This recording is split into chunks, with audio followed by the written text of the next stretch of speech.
Hi everybody, I am here with some of our designers for CIG who tell me that they are the keepers of documents, the holders of blueprints. We have Nate Blaisdell, Pete Mackey, Rob Irving, and Blake Yates. Yay. New guy!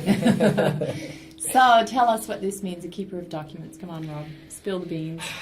Everything we are thinking about, well, Chris is thinking about, everything in his head has to be somewhere that new people can find it, that artists can find it, programmers can find it. So we spell it all out on paper, well, in this case in Confluence. Everything's documented. Every system, every piece of equipment, everything has to be written down. This is a massive open world. That's my first day, I swear I panicked. I looked at him like, there's no way we can't do this. I can't keep up. So in Confluence, how does this work? You talk to Chris, you guys have your stand-ups. Tell us how the process works. We do have meetings now. We were freeform, right? I mean, guys, we've been working fine without a lot of meetings. Nate, do you like meetings? Really? Sometimes. Short ones. But yeah, we try not to meet too much, but it's constant interaction with one another. So all the departments work together. One of us is always moving around between desks. And how do you get ideas out of Chris's head? Sometimes we sit down and ask him. Sometimes it's throw something out there and say, hey, Chris, what do you think?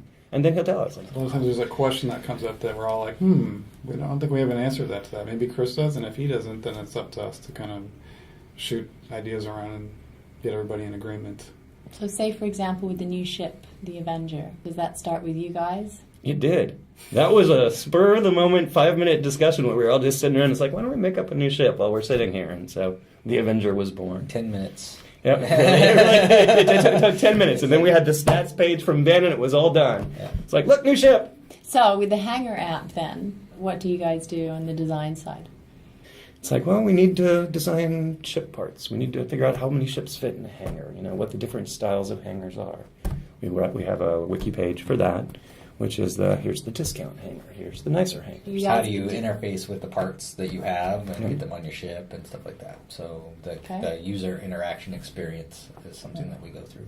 In fact, I'm working on that right now. So you have ideas, you bring them to programmers and the artists, and then they say, okay, well, this isn't possible, or we can't do that. Or do they always say that? They always say that. They're not allowed to say that. Well, my experience has been that sometimes they will get an exasperated look on their face and say that might not be possible, and then 20 minutes later they come back and say, I figured out how we can do that. So a lot of times, the initial shock of like, you want what? Is kind of overwhelming, but everybody wants to make something awesome, so they usually take it and chew on it for a minute and then figure out how to make it work. It also helps to have some alternatives in your back pocket and to present to them. It's a negotiation a lot of times. It's like, well, we want to go this far. How far can the programming team go? How far can the art team go? How much can we really do? But we try to push for the more instead of the less. And a lot of this is inspired by the fact that you're all gamers. You Geeks. get the geeks. Would you consider yourself a geek? No. None of you are geeks. Come on, please. Look at this. What does this say? I had friends on that Death Star. That's not a geek. Zombie bait. We've got the creative Not shirt geek. side, and then we've got the kind of just. I was dead sad, all right? So. No, I've just been a fan of that kind of stuff, really, just like a lot of people, I think, from the first time I saw Star Wars, really is kind of where it started for me. But then, playing like Wing Commander games in the late 80s and 90s, that was, that set the tone, and then it's kind of just something I've thought about for a long time, so something I wanted to do. Should I admit that what my earliest memory is?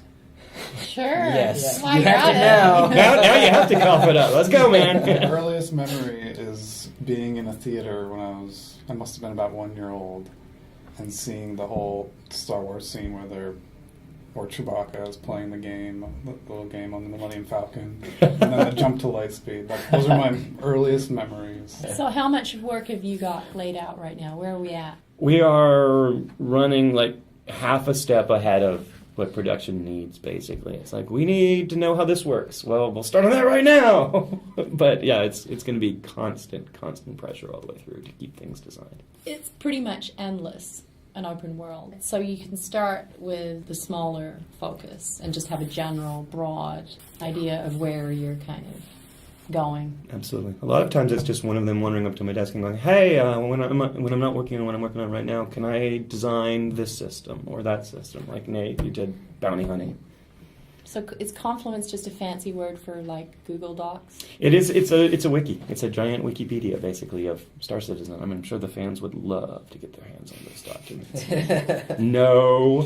Keeper the keys. That's right. Keeper the keys for the blueprints. We may have some version of it for them when we release the modding tools and stuff like that. It'll Sure, probably absolutely. be some edited version of it so they can see the nuts and bolts. And we have Magic Dave to put all the little teasers out there of the things we want to talk about, because he can write fiction around any system we're working on. Magic Dave! The writer man.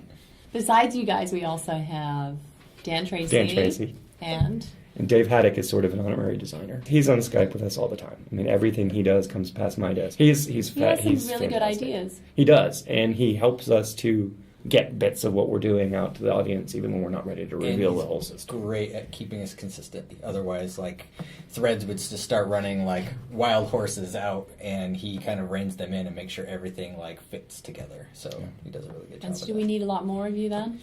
We do. We're gonna, when we start really building stuff, we're going to need an army of designers. So we're ramping up slowly because we have to get all the tools in place before we can actually build all this stuff.